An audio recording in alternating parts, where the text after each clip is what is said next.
इस लेक्चर में इंडिया और रशिया के एनुअल समिट के बारे में डिस्कस करेंगे। हर साल इंडिया और रशिया की मीटिंग होती है, इस बार भी हुई। 21st एनुअल मीटिंग हुई है। प्राइम मिनिस्टर नरेंद्र मोदी जी और रशिया के प्रेसिडेंट व्लादिमीर पुतिन इन्होंने अटेंड की। यहाँ पे 2+2 मिनिस्ट्रियल मीटिंग भी हुई। 2+2 का मतलब है डिफेंस मिनिस्टर और फॉरेन मिनिस्टर, यानी कि रक्षा मंत्री और विदेश मंत्री इंडिया की तरफ से और रशिया की तरफ से भी, उनकी भी मीटिंग हुई। यहाँ पे लगभग 28 एग्रीमेंट समझौते साइन हुए, जो डिफेंस से लेके एनर्जी तक, सुरक्षा तक, यानी कि स्पेस एक्सप्लोरेशन में भी, साइंस में कुछ एग्रीमेंट हुए, टेक्नोलॉजी में, हैवी इंजीनियरिंग में, ट्रेड में, व्यापार के लिए और इन्वेस्टमेंट को इंक्रीज करने के लिए कुछ यहाँ पे समझौते हुए। तो ये एनुअल समिट के बारे में जानते हैं। इस समिट में जो रशिया के प्रेसिडेंट हैं व्लादिमीर पुतिन, उन्होंने पीएम मोदी जी को इनविटेशन दिया कि 2022 में जो एनुअल समिट होगा, रशिया में इनवाइट किया 2022 में समिट होने के लिए। वो 22वां समिट होगा इंडिया और रशिया का। दोनों लीडर ने इस पर भी सेटिस्फेक्शन जताया कि जो special and privilege strategic partnership है दोनों कंट्री के बीच में, ये सस्टेन रहेगी, चलती रहेगी। कनेक्टिविटी का जो रोल है वो भी इंपॉर्टेंस है दोनों कंट्री के लिए, यहाँ पे ये डिस्कशन किया।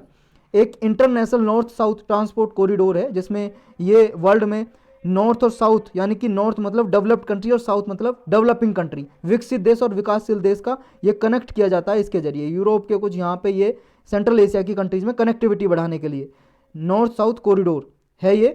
तो कनेक्टिविटी इंक्रीज करने के लिए ये जरूरी है, इस पर भी फोकस किया। दूसरा, चेन्नई से व्लादिवोस्तोक एक जगह है रशिया में, व्लादिवोस्तोक, और चेन्नई आप जानते हो हमारे इंडिया में, तमिलनाडु में, ईस्टर्न मैरीटाइम कॉरिडोर ये प्रपोजल रखा, इस पर भी डिस्कशन किया।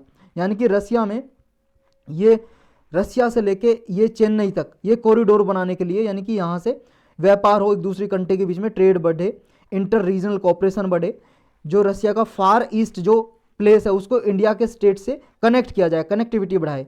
जो इंडिया के जो ये फार ईस्ट वाले स्टेट हैं, फार ईस्ट वाली जगह है ये वाला ईस्टर्न एरिया, रशिया के जो ईस्टर्न एशिया को, ईस्टर्न मतलब एरिया को, क्षेत्र को इंडिया के स्टेट से कनेक्ट किया जाए। तो इस पे फोकस किया इसमें मीटिंग में। दोनों कंट्रीज इस पे भी सहमत थी कि जो अफगानिस्तान से, उसके अफगानिस्तान की में स्टेबिलिटी लाने के लिए कैसे इसका सॉल्यूशन लाया जाए, तो इस पे भी कंसर्न जताई दोनों कंट्रीज ने। और अफगानिस्तान के लिए कंसल्टेशन और कॉपरेशन एक दूसरी कंट्री ने सहयोग बनाया। तो सिग्निफिकेंस क्या है इस मीटिंग के, क्या इंपॉर्टेंस है?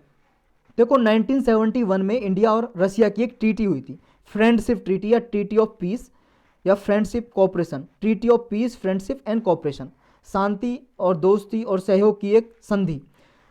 इसको लगभग 5 डिकेड हो गए हैं, अब तक ये ट्रीटी चलती आ रही है, और 2 डिकेड हो गए हैं इंडिया के बीच में। डिक्लेरेशन ऑन स्ट्रेटेजिक पार्टनरशिप ये इंडिया और रशिया के बीच में हुई थी, तो इनके ऊपर भी डिस्कशन किया। यानी कि दोनों के बीच में ये ट्रीटी म्यूचुअल ट्रस्ट बढ़ाते हैं, आपस में विश्वास बढ़ाते हैं, और नेशनल इंटरेस्ट को एक दूसरी कंट्री के को फुलफिल करते हैं।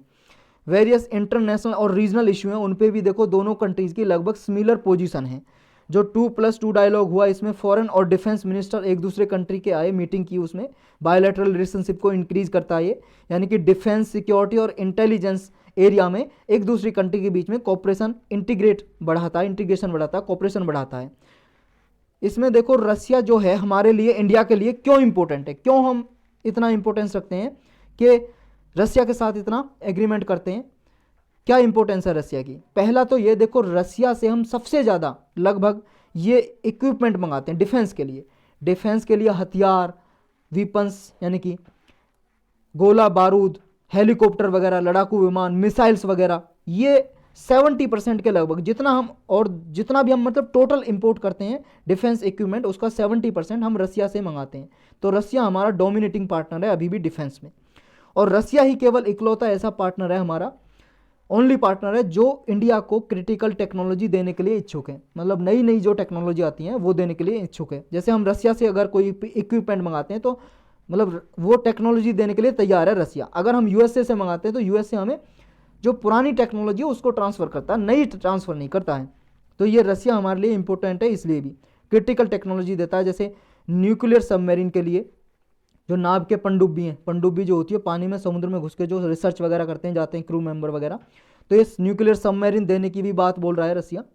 ये टेक्नोलॉजी भी रशिया और चाइना की देखो स्ट्रेटजिक रिलेशनशिप अभी इमर्ज हो रही है, बढ़ती जा रही है। तो इंडिया के लिए ये इंपॉर्टेंट है कि रशिया से सहयोग बढ़ाया जाए और कॉपरेशन बढ़ाया जाए। और देखो इंडिया को सपोर्ट करता है रसिया यूनाइटेड नेशन सिक्योरिटी काउंसिल में परमानेंट सीट दिलाने के लिए। इसके 5 परमानेंट मेंबर है अभी यूनाइटेड नेशन सिक्योरिटी काउंसिल के, और 10 नॉन परमानेंट मेंबर है, यानी कि 5 स्थायी मेंबर है परमानेंट और 10 है नॉन परमानेंट यानी कि अस्थायी मेंबर। तो इंडिया को स्थायी मेंबर परमानेंट मेंबर बनाने की सिफारिश करता है रसिया। और यह रसिया ने देखो न्यूक्लियर सप्लायर ग्रुप है एक, इसमें बहुत सारी कंट्री इसके मेंबर हैं, लेकिन इंडिया की मेंबरशिप दिलाने के लिए रसिया ने सपोर्ट किया इंडिया का इस एनएसजी में।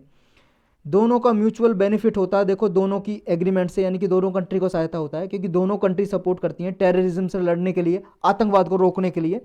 अफगानिस्तान के इशू पे दोनों कंट्री साथ आती हैं, क्लाइमेट चेंज से लड़ने के लिए दोनों कंट्री साथ आती हैं, और कई ऑर्गेनाइजेशन है जिनमें एक दूसरी कंट्री एक दूसरे को सपोर्ट करती हैं, जैसे Shanghai cooperation organisation SCO, BRICS group है, दोनों कंट्री इसमें पार्टिसिपेट करती हैं, दोनों कंट्री इसके मेंबर हैं।